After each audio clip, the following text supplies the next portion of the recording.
Welcome to public TV news. బులెటిన్లో ముందుగా headlines. అంగరంగ వైభవంగా హనుమాన్ శోభయాత్ర.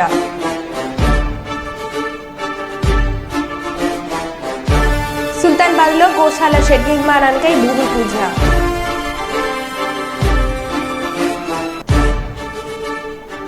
గాలికి కుప్పకూలిన నిర్మాణంలో ఉన్న వంతెన.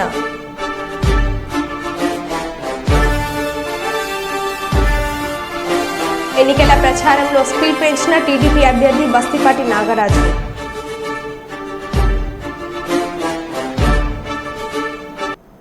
ఇక వివరాల్లోకి వెళ్తే, వెలుగు సామాజిక స్వచ్ఛంద సంస్థ నిర్వహించిన మానవత తెలుగు అవార్డ్స్ 2024 ఉభయ తెలుగు రాష్ట్రాల జాతీయ స్థాయి ఉగాది పురస్కారాల ప్రధానోత్సవంలో భాగంగా గోదావరికి చెందిన జులేబ్కా బి హెల్పింగ్ పీపుల్స్ ట్రస్ట్ వ్యవస్థాపకులు షేక్ జమీల్ హుస్సేన్ ఎంతో మందికి పేదవారికి చలికాలంలో దుప్పట్లు, వేసవి కాలంలో దప్పిక తీర్చుకోవడానికి మధ్యగా ఇలాంటి సేవలను గుర్తించి ఈ ఏడాది ఉగాది పురస్కారాల మానవత వెలుగు అవార్డ్స్ 2024 గాను షేక్ జమీల్ హుస్సేన్ కు ఇస్తున్నామని తెలిపారు. తమ సేవలను గుర్తించి ఈ అవార్డుకు ఎంపిక చేసినందుకు గాను వెలుగు సామాజిక స్వచ్ఛంద సంస్థ వ్యవస్థాపకులు సురభి శ్రీధర్ కు షేక్ జమీల్ హుస్సేన్ కృతజ్ఞతలు తెలిపారు. అక్కడ పూజ చేసి అక్కడ సంస్థ ద్వారా కార్యక్రమాలు చాలా చేశాం. వాస్తవంగా నన్ను కూడా ఈ రంగంలో దింపింది తప్పుడు చిన్నోడైనప్పటికీ ఆయనే అని చెప్పొచ్చు, శ్రీధర్ అని చెప్పొచ్చు. శ్రీధర్ ద్వారా మొదలు స్టార్ట్ అయినటువంటిది ఈ మెడికల్ క్యాంప్. ఆ తర్వాత ఎస్ఆర్ఐ తదితర పట్టు విడవకుండా కంటిన్యూ చేస్తూ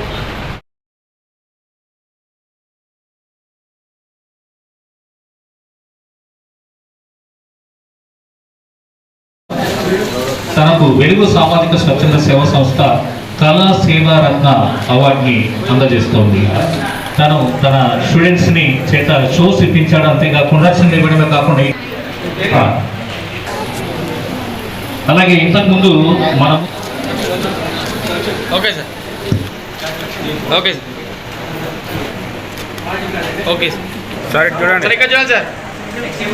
వారి జన్మదినాలను సక్సెస్ మీట్లను కూడా పురస్కరించి అవార్డు ప్రభాకర్ గారు అమౌంట్తో మనం జనరల్గా ఎక్కడన్నా 5 రూపీస్ చూస్తూ ఉంటాం. అలాగే నిమ్మరాజుల రవి గారు, తర్వాత పాత్రికేయులు కూడా ఆత్మీయ మిత్రులు, అంతేకాకుండా గడగడ ఎక్కడ తడబాటు లేకుండా కట్టుకోకుండా ప్రదర్శించినటువంటి దివ్యమూర్తి గారికి అపర జ్ఞాని అవార్డుని గారికి సేవా మిత్రులకి సబ్ ఎడిటర్ గా వెలుగు సామాజిక స్వచ్ఛంద సంస్థ గా దళిత రత్న అవార్డు సేవా మిత్ర అవార్డుని ఇస్తున్నాము. తర్వాత సిహెచ్ శ్రీలక్ష్మి గారికి ఉమెన్ లీడర్షిప్ అవార్డు, ఇది సేవా మిత్ర అవార్డుని ప్రకటించడం జరిగింది.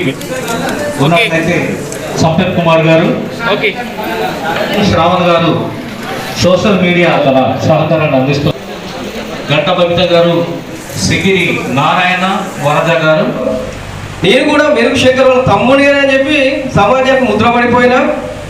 రెండోది మా జనరల్ సెక్రటరీ కిషన్ రావు గారు, తమ్మి నీకెందుకు ఖర్చు వస్తుందా సురభి, నీకు మరి ఇంత ఖర్చు అవుతుంది కదా, మరి నేను స్పాన్సర్ చేయాలని చెప్పాడు. అన్న మీరు రావడం గొప్ప విషయం అన్న, నాకు స్పాన్సర్స్ వద్దాను, ఆల్రెడీ స్పాన్సర్స్ వచ్చిండు ఇచ్చిండు చేసిండు కనుక నాకు స్పాన్సర్స్ ఏమవుతుందా, మీరు రావడం నా బ్లెస్సింగ్స్ అన్న చెప్పాను. అన్నగారు చూడటం చాలా చాలా చాలా పని ఉంది. అన్న చెప్పుడు హైదరాబాద్ నుండి రావడం జరిగింది. అన్నగారు సుధా ఇంట్లో బాగాలేదు, వాళ్ళ మదర్కి, కిషన్ వాళ్ళ మదర్కి బాగాలేదు. అయినా ఓపికతో అనేది మన కార్యక్రమం 15-16 సంవత్సరాల నుండి ఇంతవరకు వెలుగు స్వచ్ఛంద సంస్థ ద్వారా అసలు ఏ కార్యక్రమం చేయలేదు. ఏదో సేవా కార్యక్రమం చేస్తున్నాం తప్ప మన ఆర్గనైజేషన్ ద్వారా చేసింది ఏం లేదన్న. మొదటి కార్యక్రమం చేస్తున్నాం కనుక ప్రతి ఒక్కరికి రావాలి అని చెప్పాను. దీనిలో భాగంగా నాకు ఎవరైతే చదువు చెప్పిన గురువులు ఎవరైతే ఉన్నారో వాళ్ళను గౌరవించుకోవాలి అనే ఉద్దేశంతో నా గురువులను ఇన్వైట్ చేయడం జరిగింది. రెండోది వచ్చేసి ఏంటంటే, నీ వెలుగు స్వచ్ఛంద సంస్థ మొట్టమొదటిసారిగా పెట్టినప్పుడు నాకు సహకరించిన డాక్టర్స్, ఇప్పుడు ఇక్కడ ఉన్న డాక్టర్ లక్ష్మణ్ గారు కావచ్చు, శ్రీనివాస్ రెడ్డి గారు కావచ్చు, విజేంద్ర రెడ్డి అని కావచ్చు, మా కరోనా డాక్టర్ రాజశేఖర రెడ్డి గారు కావచ్చు, వీళ్ళంతా ప్రతి ఒక్కరూ వెలుగు స్వచ్ఛంద సంస్థ సహకరిస్తూనే ఉన్నారు ఇప్పటి వరకు కూడా. కనుక వాళ్ళని గౌరవించుకోవాలి అనే ఉద్దేశంతో కొంతమంది సామాజిక సేవకులు ఎవరైతే ఉన్నారో వాళ్ళని గౌరవించాలనే ఉద్దేశంతో ఏంటంటే, నేను ఇక్కడ ఎందుకంటే ఒక బాధ ఏంటంటే, అవార్డులు అనేటోళ్ళు నిజమైన జెన్యున్ పర్సన్స్ తీసుకుంటారండి. కానీ ఏంటంటే చాలాసార్లు అయితే ఒక జర్నలిస్ట్ కానీ ఏంటంటే ఇంకోటి ఏంటంటే ఒక విలేకరిగా జ్యోతి పెద్దపల్లి బ్యూరో ఇన్ఛార్జిగా కొనసాగుతున్నా. కొన్ని సందర్భాలు నేను రాసిన సందర్భాలు ఏంటంటే అవార్డులు కొనుక్కుంటున్నారు, అవార్డులు ఎందుకు కొనుక్కుంటారండి? ఏం పనికంటే అవార్డులు కొనుక్కునేది చాలా బాధ అనిపించింది. దానికి ఒక పేరు అనేది చేంజ్ కావాలనే ఉద్దేశంతో ఏంటంటే ఒక అవార్డుల కార్యక్రమం చేయాలి, ఆ పేరైనా మర్చిపోవాలి. ఎవరైతే జెన్యున్ పర్సన్స్ ఎవరైతే ఉన్నారో వాళ్ళకి అవార్డులు ఇవ్వాలనుకున్నా. నక్షత్ర డెవలపర్స్ తిరిగి కొంచెం మాట్లాడలేదు. ఒక మంచి దినము, మంచి రోజు. తమ్ముడు అది ఊహించిందో లేదో తెలియదు కానీ ధరిత్రి దినం అంటారు. అంటే భూమాత దినం. మనకు జన్మనిచ్చింది తల్లి, కానీ మొత్తం సమస్త జీవరాశికి జన్మనిచ్చింది భూమి. ఇటువంటి భూమాత దినోత్సవం రోజున అద్భుతమైన కార్యక్రమాలు తమ్ముడు నిర్వహించడం జరుగుతాం. అది అనూహ్యంగా జరిగిందా ఎలా జరిగిందో కానీ అద్భుతమైన రోజు ఈరోజు. మనమందరం మన తల్లిని నెమరేసుకునే రోజు. మరి అమ్మ మీద 2-3 పాట కూడా వాడారు. వాళ్ళకి తెలిసినో తెలియకనో కానీ కరెక్ట్ రోజున కరెక్ట్ పాట వాడారు. దాదాపు 3 వాడినట్టున్నారు పాట. అందుకని మరొకసారి తమ్ముని ఈ రోజున ప్రోగ్రాం నిర్వహిస్తున్నందుకు, ఈ కార్యక్రమం నిర్వహిస్తున్నందుకు ప్రత్యేకంగా ధన్యవాదాలు తెలియజేస్తాను. నిర్వహించి ఇక్కడ అందరినీ సమావేశపరిచినందుకు సురభి శ్రీధర్ గారికి మనస్ఫూర్తిని అభినందిస్తున్నాను. ముఖ్యంగా ఇంతమంది వక్తలు మాట్లాడినట్టుగా నేడు అంతర్జాతీయ ధరణి దినోత్సవం. అంటే మన నాగరికత పెరిగిన కొద్దీ ఎంతో కొంత పర్యావరణానికి చెరుపు చేస్తాం. దాన్ని కంట్రోల్ చేస్తూ భావితరాల వారికి ఈ ధరణిని అతి తక్కువ నష్టం కలిగిస్తూ అందించడమే నేటి ఈ కార్యక్రమం అంతర్జాతీయ ధరణి దినోత్సవ ప్రాముఖ్యత. ఇంత చక్కటి రోజు నాడు ఈ కార్యక్రమంలో దాన్ని మాట్లాడుకుంటూ ఈ కార్యక్రమం నిర్వహించుకోవడం నిజంగా చాలా ఆనందమిస్తుంది. సురభి శ్రీధర్ గారు చాలా చక్కటి కార్యక్రమం నిర్వహిస్తున్నారు. సేవా కార్యక్రమాలు. సేవ అంటే తన దగ్గర ఉన్న కొంతను ఎదుటివారి అవసరానికి అనుగుణంగా పంచిపెట్టడం, ఇది చాలా గొప్ప విషయం. ఎందుకంటే ఇది అందరికీ సాధ్యం కాదు. ఇంత తక్కువ ఏజ్లో చాలా చక్కటి కార్యక్రమం నిర్వహిస్తూ ఉన్నారు. ముఖ్యంగా ఇంతమంది కళాకారులను పరిచయం చేసుకునే కలిసి అవకాశాన్ని కూడా మాకు కల్పించారు. ఉగాది పురస్కారాల సందర్భంగా ఈ కార్యక్రమం ఇట్లాగే దిగ్విజయం కావాలని, ఈ సంస్థ ఇంకా అభివృద్ధిలోకి రావాలని, సమాజ సేవా కార్యక్రమాల్లో నిర్విరాగంగా పనిచేయాలని ఆకాంక్షిస్తూ ఈ కార్యక్రమానికి నన్ను ఆహ్వానించినందుకు ఆర్గనైజర్స్ని మనస్ఫూర్తిగా కృతజ్ఞతలు తెలియజేస్తూ ముగిస్తున్నాను. Thank you. కాకినాడ జిల్లా జగ్గంపేట నియోజకవర్గం వైఎస్ఆర్ కాంగ్రెస్ పార్టీ అభ్యర్థి తోట నరసింహ అట్టహాసంగా నామినేషన్ దాఖలు చేశారు. ముందుగా జగ్గంపేట గ్రామ దేవత రావులమ్మ ఆలయం వద్ద తోట నరసింహంతో పాటు సతీమణి తోటవాణి కుమారుడు రామ్జీతో కలిసి ప్రత్యేక పూజలు చేసి అక్కడ నుండి నాయకులు కార్యకర్తలతో భారీ ర్యాలీతో జగ్గంపేట ఎన్నికల కార్యాలయం వద్దకు వెళ్లి నామినేషన్ పత్రం రిటర్నింగ్ అధికారి ఎం శ్రీనివాస్ కి అందజేశారు. అనంతరం ఆయన మాట్లాడుతూ రాష్ట్రంలో వైఎస్ఆర్ కాంగ్రెస్ పార్టీ చేసిన అభివృద్ధికి, ప్రజలు అందించిన సంక్షేమ కార్యక్రమాల వల్ల తప్పకుండా మళ్లీ వైఎస్ఆర్ కాంగ్రెస్ పార్టీని ప్రజలే గెలిపిస్తారని ధీమా వ్యక్తం చేశారు. తాను జగ్గంపేట నియోజకవర్గాన్ని మంత్రిగా, ఎమ్మెల్యేగా, ఎంపీగా ఎంతో అభివృద్ధి చేశానని, మళ్లీ తనకు ఓట్లు వేసి గెలిపించాలని ప్రజలను కోరారు. వైఎస్ఆర్ కాంగ్రెస్ పార్టీ అభ్యర్థిగా మరి నేను కాసేపటి క్రితం నామినేషన్ చేయడం జరిగింది. మరి నేను నామినేషన్ వేయడం జరిగింది. మరి యొక్క నామినేషన్లు అంటే ఈరోజు మీరు చూశారు, ఉదయం నుంచి కూడా మరి వైఎస్ఆర్ కాంగ్రెస్ పార్టీకి సంబంధించినటువంటి నాయకులు, కార్యకర్తలు మరి వేలాదిగా తరలి వచ్చి మా స్వగ్రామం వీరవరం నుంచి ఈరోజు జగ్గంపేట వరకు కూడా భారీ స్థాయిలో మరి ర్యాలీ కానీ, బైక్స్ ర్యాలీ కానీ, కారు ర్యాలీ కానీ మరి చాలామంది మరి వైఎస్ఆర్ కాంగ్రెస్ పార్టీ నాయకులు, కార్యకర్తలు ఈ యొక్క నామినేషన్ని చాలా విజయవంతంగా మరి పూర్తి చేయడం జరిగింది. మరి ఈ కార్యక్రమంలో కూడా మన కాకినాడ పార్లమెంట్ అభ్యర్థి అయినటువంటి శ్రీ సనమల సునీల్ గారు కూడా పాల్గొంచుకోవడం జరిగింది. మరి నిజంగా ఇది జగన్మోహన్ రెడ్డి గారు గెలుపుకి నాంది అని నాకు అనిపిస్తూ ఉంది. ఈరోజు నామినేషన్ చూస్తూ ఉంటే మరి నేను 2004లో అప్పట్లో మరి దివంగత నేత డాక్టర్ వైఎస్ రాజశేఖర రెడ్డి గారి నాయకత్వంలో కాంగ్రెస్ పార్టీ తరఫున నేను అప్పుడు నామినేషన్ వేసినటువంటి రోజులు మరి నాకు కరెక్ట్గా 20 సంవత్సరాల తర్వాత గుర్తొచ్చినటువంటి పరిస్థితి. మరి 2004లో ఆ రకంగా ఇస్తే ఈరోజు 2024లో కూడా దాని తగ్గగా ఈరోజు వైఎస్ఆర్ కాంగ్రెస్ పార్టీ పరంగా ఈ యొక్క నామినేషన్ని చాలా బ్రహ్మాండమైనటువంటి స్పందనతో ఈరోజు నామినేషన్ నేను జగ్గంపేట నియోజకవర్గానికి సంబంధించి మరి నామినేషన్ చేయడం జరిగింది. మరి ఈ నామినేషన్ మరి రేపు గెలుపుకి నాందిగా నాకు అనిపిస్తూ ఉంది. ఎందువల్లంటే ఈరోజు మరి వైఎస్ జగన్మోహన్ రెడ్డి గారు చేసే సంక్షేమ కార్యక్రమాలు గ్రామాలను కూడా విస్తరించి ప్రజలందరూ కూడా మరి జగన్మోహన్ రెడ్డి గారి సంక్షేమ కార్యక్రమం పట్ల ఆకర్షితులైనటువంటి నేపథ్యంలో మరి నాకు కూడా స్వతహాగా ఈ నియోజకవర్గంతో చాలా సత్సంబంధాలు ఉన్నటువంటి పరిస్థితి. 20 సంవత్సరాలుగా ఈ నియోజకవర్గ ప్రజలతో మరి ముఖ్యంగా మా కార్యకర్తలైనటువంటి అందరితో కూడా నాయకులతో కానీ సత్సంబంధాలు కలిగి ఉండడం మూలంగా మరి ప్రజలతో పాటుగా నా నాయకులు కార్యకర్తలు అందరూ కూడా నా యొక్క గెలుపు కోసం ఎప్పటి నుంచి కూడా కృషి చేయడం కూడా జరుగుతాం. గత 2 నెలలుగా కూడా మేము అవసరంతంగా పోరాటం చేస్తూ ఉన్నాం, తిరుగుతూ ఉన్నాం. జగన్మోహన్ రెడ్డి గారిని యొక్క సంక్షేమ కార్యక్రమాలకి ప్రజల్లోకి తీసుకెళ్లే విధంగా గట్టిగా గత ఫిబ్రవరి మాసం నుంచి కూడా మేము డోర్ టు డోర్ క్యాంపెయిన్ కూడా మొదలుపెట్టడం జరిగింది. మరి ఈ డోర్ టు డోర్లో మరి నా సత్యమాడి వాణి కానీ, అలాగే నా కుమారు రామ్జీ కానీ, మా కోడలు శ్రీనిధి కానీ ఈరోజు ఇప్పటికే దాదాపుగా 50-60 గ్రామాలు పూర్తిగా నియోజకవర్గ స్థాయిలో ఇంటింటికి తిరగడం జరిగింది. ఎక్కడ చూసినా సరే ప్రజలు బ్రహ్మరథం పడుతూ ఉన్నారు, వారు వార్తలు ఇస్తూ ఉన్నారు.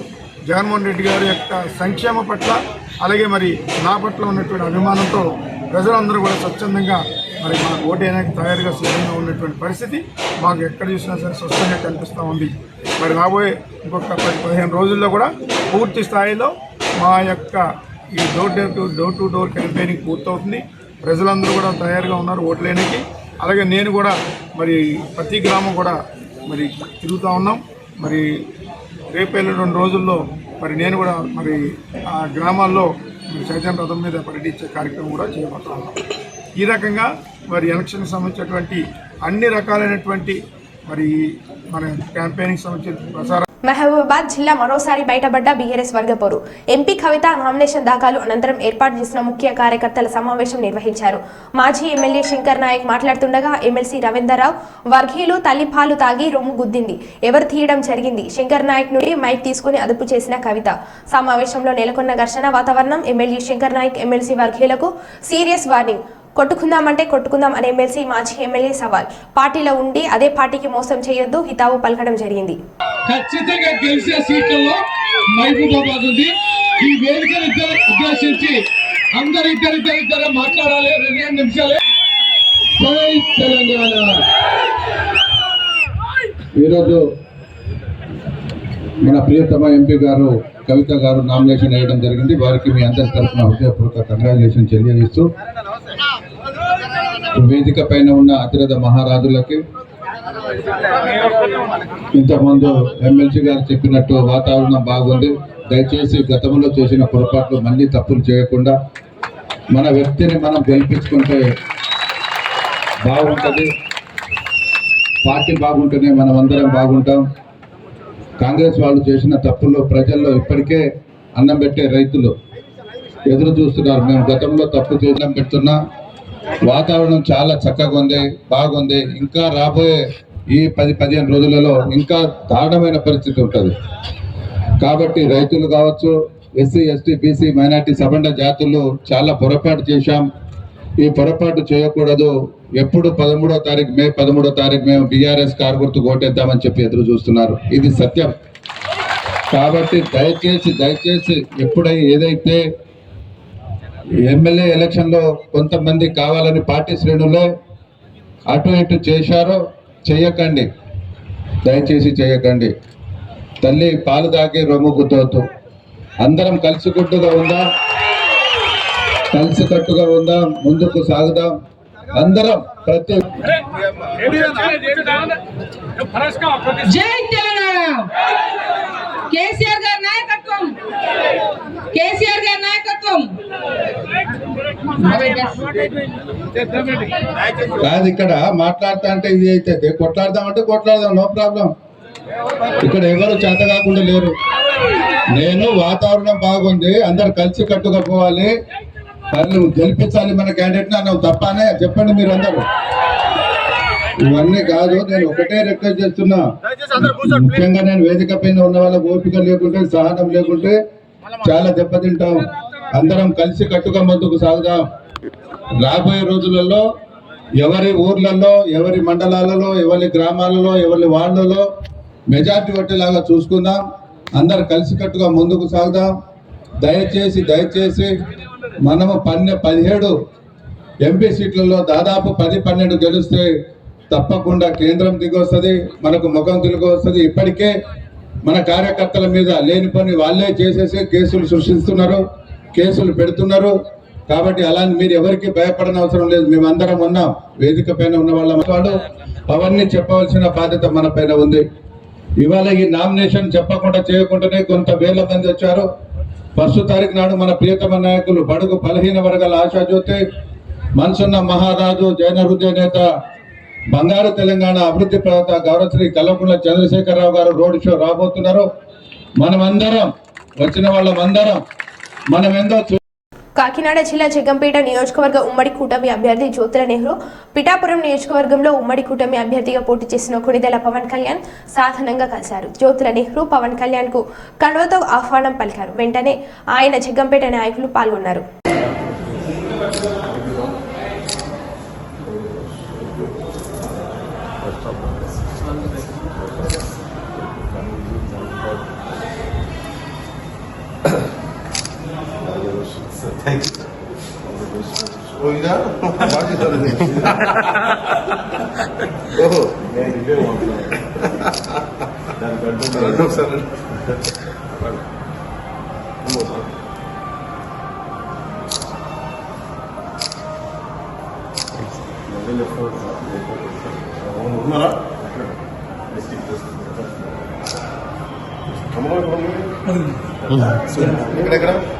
ఇక్కడ ఇక్కడ పెట్టారా? ఓహో, మోడీ గారికి నాదో పోయి పెట్టారా? బాగా డిజైన్ చేశారు. ఇదే నన్ను చెప్పింది. మీరు అందరూ కూర్చొని దీనికి రిలవెంట్ డిజైన్ చేస్తున్నారు. బండ్లు పెట్టేసారు.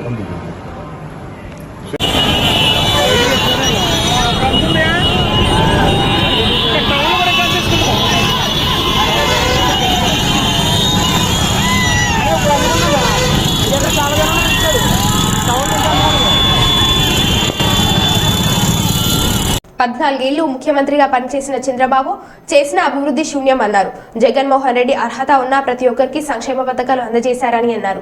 సంక్షేమ పథకాలను కాపీ కొట్టడం చంద్రబాబు దిట్ట అని, తన ప్రత్యర్థి పాషం సునీల్ కుమార్ గతంలో వైసీపీ నుండి పోటీ చేసి తెలుగుదేశం పార్టీలోకి వెళ్లి నమ్మక ద్రోహం చేశారని అన్నారు. జరగబో ఎన్నికల్లో డబుల్ డిజిట్ తో విజయం సాధిస్తానని వెల్లడించారు. నమ్మకస్తులు పట్టుకున్నారు, నమ్మక ద్రోహులు పట్టుకున్నారు. ప్రజలు తీర్పు చూద్దాం. నాకు తెలిసి గుణవంతులైన ప్రజలు గూడూరు వాళ్ళు విశ్వాసంగా ఉంటే అందరినీ ఆదరిస్తారని నా విశ్వాసం. నేను గూడూరు ప్రజలందరూ కూడా మనవి చేస్తున్నాను. ఒకసారి చరిత్ర చూడండి, చరిత్ర చూసే ఓట్లేయాలి. నేను నా రాజకీయ చరిత్రలో ఎక్కడ రాజకీయ దందాలు లేవు, కలెక్షన్స్ లేవు, ఇంకో రకమైన పొరపాట్లు లేవు. నన్ను ఆదరించమని నేను వాళ్ళని మనస్ఫూర్తిగా కోరుకుంటున్నాను. రెండవది ఏంటంటే, మనుషులను పెట్టి దందాలు చేయడము, రౌడీల్ని వేసుకొని పార్టీలో చేసుకునే హంగామా చేస్తే వ్యక్తిత్వం అనేది ఎక్కడ పోతుంది? కరెక్ట్ కాదు కదా. ఇంకొక బాధాకరమైన విషయం ఏంటంటే, గూడూరులో నకిలీ అట్రాసిటీ కేసులు పెట్టి ఇబ్బందులు పెట్టిస్తున్నారు. నేను గట్టిగా మా అందరి గూడూరు నియోజకవర్గ ప్రజలందరికీ చెప్తున్నాం, సంస్కారవంతమైన రాజకీయం నడుస్తామే తప్ప ఇట్లా నకిలీ వేషాలు వేసే అలవాటు నాకు లేదని కూడా నేను ఒకసారి నా చరిత్ర చూడండి అని కూడా నేను మనవి చేస్తాను. తల్లికి ద్రోహం, తల్లి లాంటి పార్టీకి ద్రోహం చేసి ఏం మాట్లాడతారు? తల్లి లాంటి పార్టీకి ద్రోహం చేసేసి అలుగానట్టు మాట్లాడడం. తర్వాత ఇంకోటి కూడా చెప్పారు, ఏంటంటే పార్టీ మారలేదా నువ్వు అని అడిగారు. ఎస్, నేను తండ్రిచాటి బిడ్డగా ఉన్నాను. జడ్పీటీసీగా రాపూర్ నుంచి గెలిచాను. అక్కడ రాజకీయ సమీకరణలు మారాయి. నాకు పెద్ద కుటుంబం నాకు లైఫ్ ఇచ్చింది. వాళ్ళు మారారు, నేను ఒక్కడే మారలేదు, వాళ్ళు మారారు. నేను ఇప్పుడు ఎమ్మెల్యే స్థాయికి ఎదిగాను. నిర్ణయం నాది, నేను పొరపాటు చేయను. తండ్రిచాటి బిడ్డగా తండ్రి పోయినట్టు అడుగుల్లో ఎదిగాను. అంతేగాని ఒకసారి అటు ఒకసారి ఇటుగా. తర్వాత పార్టీ పుట్టినప్పటి నుంచి ఉన్నాను, నేను పార్టీ పుట్టక ముందు నుంచి ఉన్నాను వైఎస్ఆర్ పార్టీలో. నాకు జగన్ అన్న ఏ ఇదిలో కూడా ప్రత్యేక పరిస్థితులు లేదంటే నాది కదా పార్టీ అని అనుకుని నేను విశ్వాసంగా తిరుగున్నాను. వేరే ఆలోచనే లేదు. ఇస్తే ఒక రాజకీయం, ఈకపోతే ఒక రాజకీయం, స్వార్థం ఉంటే ఒక రాజకీయం. ఇట్లాంటి రాజకీయాలు చూసి అలసిపోయినారు. కాబట్టి ఏదో భ్రమంలో ఉంటున్నారు. కానివ్వండి, మంచి భవిష్యత్తు ఈరోజే తెలిసిపోయింది. మరి నన్ను ఆదరించకపోతే ఇంత గొప్పగా జరుగుతుందా, ఇంత నీరాజనంతో జరుగుతుందా నామినేషను? ఒకసారి బేరేజ్ చేసుకో, అది కూడా తీసుకోరు, అది కూడా నెగిటివ్గా చెప్తారు. ఓకే, 13 తేదీ తేలిపోతుంది, నిర్ణయాలు జరిగిపోతుంది. తర్వాత జూన్న తేటతెల్లం అయిపోతుంది కదా. నేను మీ అందరికీ ఆత్మవిశ్వాసం చెప్తున్నాను, గర్వంతోనో లేకపోతే అతి విశ్వాసంతో కాదు. గూడూరులో 68,000 ఇల్లు తిరిగాను నేను. నాకు గూడూరులో ప్రతి ఒక్కరు లీడర్గా అర్థం చేసుకునే మనస్తత్వం నాకు ఉంది. కాబట్టి ప్రతి లీడర్తో నాకు టచ్ ఉంది. నేను డబల్ డిజిట్తో గెలవబోతున్నాను, సింగిల్ డిజిట్ రాసి పెట్టుకోండి. ఈరోజు డబల్ డిజిట్తో గెలవబోతున్నానని మీ ద్వారా తెలియజేసుకుంటూ ఆత్మవిశ్వాసంతో చెప్తున్నాను తప్ప అతి విశ్వాసం కాదని మీ ద్వారా నేను మనవి చేసుకుంటాను. తిరుపతి జిల్లా గూడూరు నియోజకవర్గం వైసీపీ అభ్యర్థిగా మెరుగా మురళీధర్ నామినేషన్ దాఖలు చేశారు. భారీ ర్యాలీగా ఆర్డీఓ కార్యాలయం చేరుకొని రిటర్నింగ్ అధికారి కిరణ్ కుమార్ కు నామినేషన్ పత్రాలు అందజేశారు. అనంతరం మీడియా మాట్లాడుతూ నియోజకవర్గంలో ప్రజలకు సేవకుడిగా ఉంటానని అన్నారు.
పిల్లలు వాళ్ళకన్నా ముందుకు రావాలి. ప్రతి ఒక్కరూ ముందుకు రావాలన్నా ముందుకు.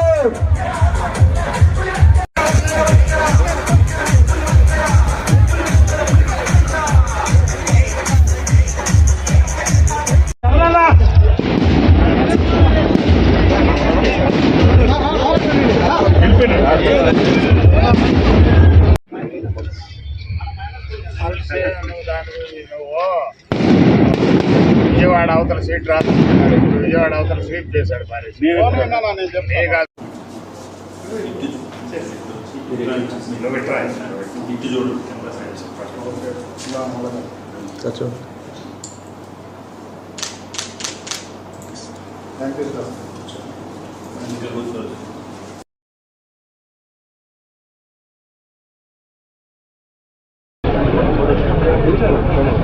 పోయిన తర్వాత 2019లో నువ్వు అభివృద్ధిగా అభివృద్ధి నువ్వు పోయినావని జనాలు తెలుసుంటే అంత మెజార్టీతో నేను ఎందుకు ఓడిస్తారు? 48,000 మెజార్టీతో ఎందుకు ఓడిస్తారు?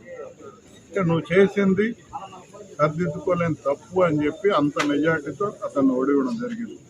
చంద్రబాబుకి వేరే క్యాండిడేట్ లేరు. అంత ఓడించిన క్యాండిడేట్కే మళ్ళా టికెట్ ఇచ్చిన పరిస్థితి, ఇవ్వాల్సిన పరిస్థితి వచ్చింది. ఆయన చేసిన తప్పు మళ్ళా రెండోసారి అవుతారు, తప్పు మారిపోతుందా? మారదు కదా. కాబట్టి నమ్మకస్తులు ఒక పక్కున్నారు, నమ్మక ద్రోహులు పక్కున్నారు. ప్రజలు తీర్పు చూద్దాం. నాకు తెలిసి గుణవంతులైన ప్రజలు గూడూరు వాళ్ళు విశ్వాసంగా ఉంటే అందరినీ ఆదరిస్తారని నా విశ్వాసం. నేను గూడూరు ప్రజలందరూ కూడా మనవి చేస్తున్నాను, ఒకసారి చరిత్ర చూడండి. చరిత్ర చూసే ఓట్లేయాలి. నేను నా రాజకీయ చరిత్రలో ఎక్కడ రాజకీయ దందాలు లేవు, కలెక్షన్స్ లేవు, ఇంకో రకమైన పొరపాట్లు లేవు. నన్ను ఆదరించమని నేను వాళ్ళని మనస్ఫూర్తిగా కోరుకుంటున్నాను. రెండవది ఏంటంటే మనుషులను పెట్టి దందాలు చేయడము, రౌడీల్ని వేసుకొని పార్టీలో చేసుకునే హంగామా చేస్తే వ్యక్తిత్వం అనేది ఎక్కడ పోతుంది? కరెక్ట్ కాదు కదా. ఇంకొక బాధాకరమైన విషయం ఏంటంటే గూడూరులో నకిలీ అట్రాసిటీ కేసులు పెట్టి ఇబ్బందులు పెట్టిస్తున్నారు. నేను గట్టిగా మా అందరి గూడూరు నియోజకవర్గ ప్రజలందరికీ చెప్తున్నాం, సంస్కారవంతమైన రాజకీయం నడుపుతామే తప్ప ఇట్లా నకిలీ వేషాలు వేసే అలవాటు నాకు లేదని కూడా నేను ఒకసారి నా చరిత్ర చూడండి అని కూడా నేను మనవి చేస్తాను. తల్లికి తల్లి లాంటి పార్టీకి ద్రోహం చేసి ఏం మాట్లాడతారు? తల్లి లాంటి పార్టీకి ద్రోహం చేసేసి అలుగానట్టు మాట్లాడడం. తర్వాత ఇంకోటి కూడా చెప్పారు, ఏంటంటే పార్టీ మారలేదా నువ్వు అని అడిగారు. ఎస్, నేను తండ్రిచాటి బిడ్డగా ఉన్నాను. జడ్పీటీసీగా రాపూర్ నుంచి గెలిచాను.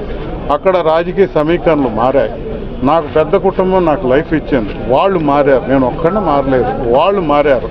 నేను ఇప్పుడు ఎమ్మెల్యే స్థాయికి ఎదిగాను. నిర్ణయం నాది, నేను పొరపాటు చేయను. తండ్రిచాటి బిడ్డగా తండ్రి పోయినట్టు అడుగుల్లో ఎదిగాను. అంతేగాని ఒకసారి అటు ఒకసారి ఇటుగా. తర్వాత పార్టీ పుట్టినప్పటి నుంచి ఉన్నాను, నేను పార్టీ పుట్టక ముందు నుంచి ఉన్నాను వైఎస్ఆర్ పార్టీలో. నాకు జగన్ అన్న ఏ ఇదిలో కూడా ప్రత్యేక పరిస్థితులు లేదంటే నాది కదా పార్టీ అని అనుకుని నేను విశ్వాసంగా తిరుగున్నాను. వేరే ఆలోచనే లేదు.